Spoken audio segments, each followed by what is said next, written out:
Okay, folks, so thus far we have used the combined gas law, P1V1 over N1 T1 equals P2V2 over N2 T2, to look at a before and after situation. Because those are the four gas variables, things that we can measure for gases.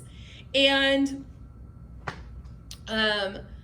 typically we have, a change. Well, what if we want to find a missing variable from our gas without having to make a change to it? Okay? So combined gas law is for a before and after situation. We record our variables, we make a control change, and then we calculate the result. What if we are not making a change, but we want to predict an unknown variable? Okay? So in other words, I'm going to do a reaction. I know it's going to produce this many moles of gas. I know my volume. I know what temperature I'm going to do the experiment at. I need to know what pressure that gas is going to create under those conditions in order to construct a container that can hold it. Okay, so there's an example of why we would need what we call the ideal gas law. So let's talk about where the ideal gas law comes from. Okay. For scientists, I'm sure you can imagine that there are some things that they just get tired of saying. Okay? And so rather than having to say this all the time, they set what are called standards. So we have something in relation to gases that is called STP. This stands for the standard temperature and pressure. And this is actually a temperature and pressure value, okay? So the standard temperature and pressure, our pressure is going to be 1 atmosphere. And our standard temperature is 0 degrees Celsius, okay? And these values can be found on our reference chart. And so when you need these values, I will certainly post them for you so that you don't have to be like, well, what was STP again? So standard temperature and our standard pressure. Now, what's interesting is when we are at STP, we have discovered that 1 mole of gas will always occupy 22.4 liters. Isn't that interesting? Okay, we call this the standard molar volume. So, all of these things being bared in mind, we took those and we put them into one side of the combined gas law. So let's use the P1V1 over N1 T1 side, and let's just set this equal to some unknown constant. We'll call it R, okay? So now what I'm gonna do is I'm gonna take all these standards that I have, my STP, my standard molar volume, and I'm gonna substitute them in for the values of pressure, volume, number of moles, and temperature, okay? So my standard pressure is 1 atmosphere. My standard molar volume is that for every 1 mole, we're going to have 22.4 liters.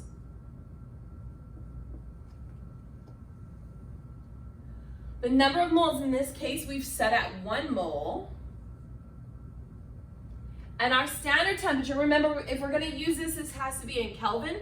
So we're going to add 273 to our standard temperature, which just gives us 273 Kelvin. So let's put in that 273 Kelvin. Okay, now before we calculate this value out, I want you to note, there is not a single unit that cancels, okay? Not a single unit that cancels here. So our answer is going to be in atmosphere liters per mole Kelvin, which is a weird unit, but it is what it is. So we have 1 times 22.4 divided by 1 times 273. that gets us a value of 0.082051282. Now, these are all standards, so they're considered infinitely significant, so rounding to sig figs isn't really a thing, but this is a lot of digits to use all the time. So we will typically round our standard, or our constant here, to 0.0821, and our units are liters, atmospheres per mole, Kelvin. This right here is known as the ideal gas constant. So what we can do is take that R value, and instead of being a before and after, we can ditch the ones and twos. Now we have an equation for solving for a missing variable, because we adjust for standards using the R. So we typically will take this NT, because yeah, who likes fractions, and move it over here. Okay, so the equation for the ideal gas law is PV is equal to nRT. The pressure times the volume is equal to the number of moles times the ideal gas constant times the temperature. Okay, so what do you actually need to know?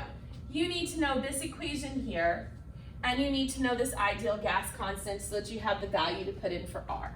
So this is R, okay? But I wanted you guys to see, we use our standard temperature and pressure, we use our standard molar volume to go from the combined gas law to the ideal gas law.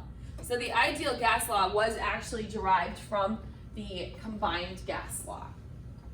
So, using these two pieces of information, I'll write them over here off to the side so that we have them. We have PV is equal to nRT. A lot of us goofy scientists call that PVNRT. And then our ideal gas constant R is 0.0821 liters atmospheres per mole Kelvin.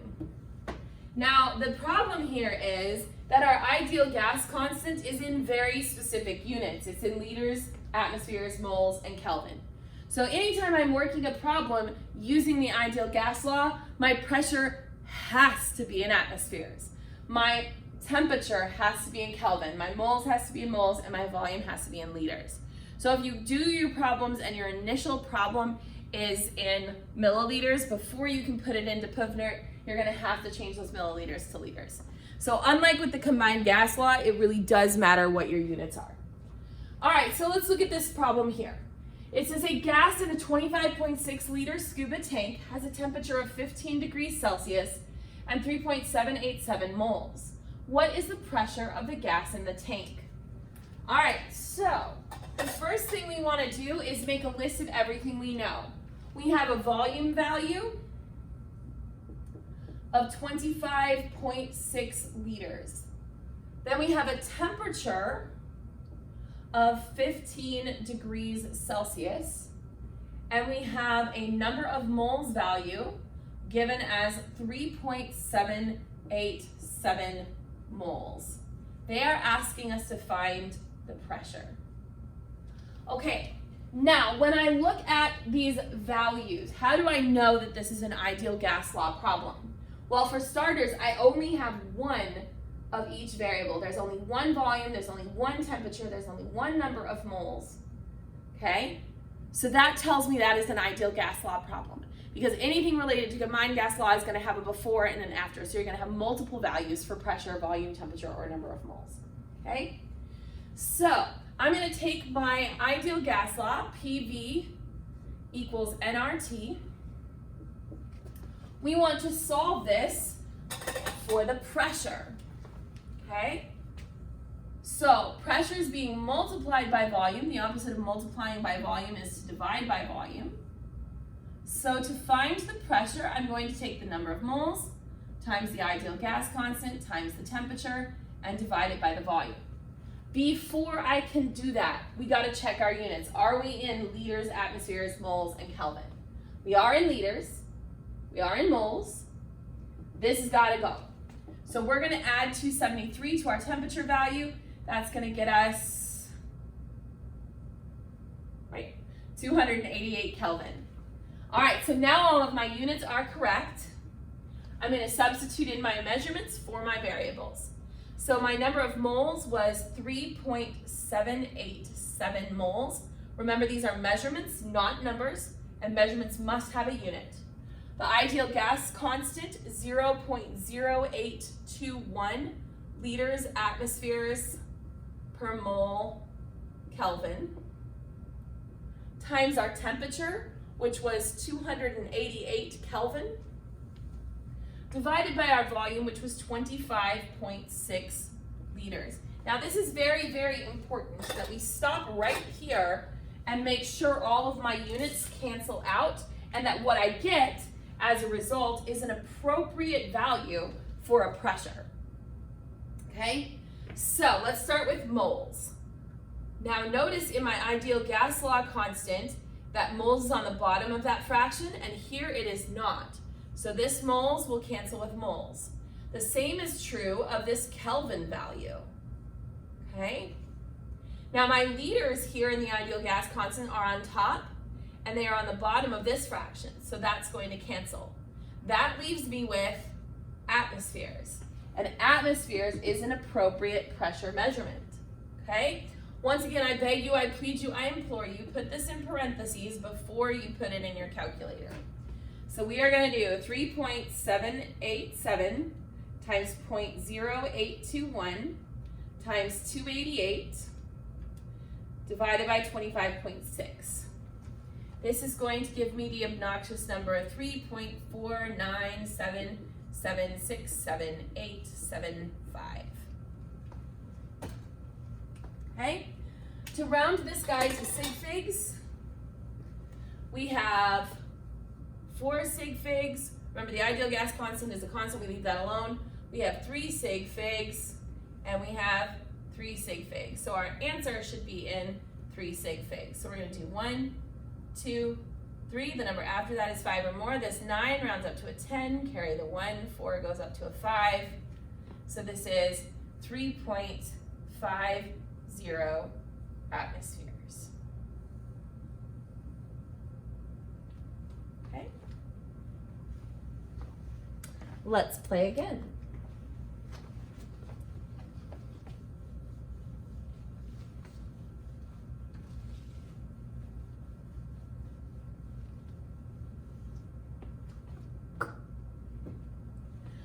A gas occupies a volume of 900.5 milliliters with a pressure of 754 millimeters of mercury at a temperature of 23 degrees Celsius.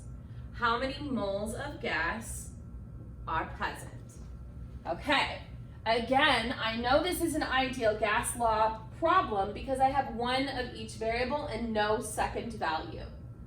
Okay? Now here we have an interesting problem because remember this has to be in liters, atmospheres, moles, and Kelvin. We have milliliters, so we need to go from milliliters to liters. Well, we know that for every 1 liter there are 1,000 milliliters. So that's going to change our volume to 0.9005 liters. We need our pressure in atmospheres. So we're going to go from millimeters of mercury to atmospheres. According to the equality that I gave you, there's 1 atmosphere for every 760 millimeters of mercury. So we're going to take 754 divided by 760, and that's going to get us 0.992 atmospheres. Remember to watch your sig figs there. Temperature needs to be in Kelvin, so we're going to add 273. That's going to get us 296 Kelvin. Okay? So now we have our equation. PV is equal to nRT. We want to solve this for the number of moles, N. So we are going to This is currently being multiplied by RT. We're going to divide both sides by RT. RT cancels out on the right. So our number of moles is going to be equal to PV divided by RT. So now I can substitute in my values. My pressure of 0.992 atmospheres times my volume of 0.9005 liters divided by the ideal gas constant, which we know to be 0.0821 liters atmospheres per mole Kelvin. And then our temperature value, which was 296 Kelvin. Okay, before we do our math, remember we want to cancel things out. So I have atmospheres over atmospheres, liters over liters, Kelvin over Kelvin. Now, this looks wrong because moles is on the bottom of a fraction, but it's also on the bottom of a fraction on the bottom of the fraction, which actually puts it on the top of the fraction. Okay? So to solve, remember, please put this in parentheses. We're going to do 0.992 times 0.9005 divided by 0.0821 times 296. That's going to get us 0.036758732. Looking at our sig figs, we have 3, 4, and 3. So our answer is going to have 3. We want to do 1, 2, 3. The number after that is 5 or more, so this goes up to 8. This is 0.0368 moles. All right, so that, ladies and gentlemen, is the ideal gas law.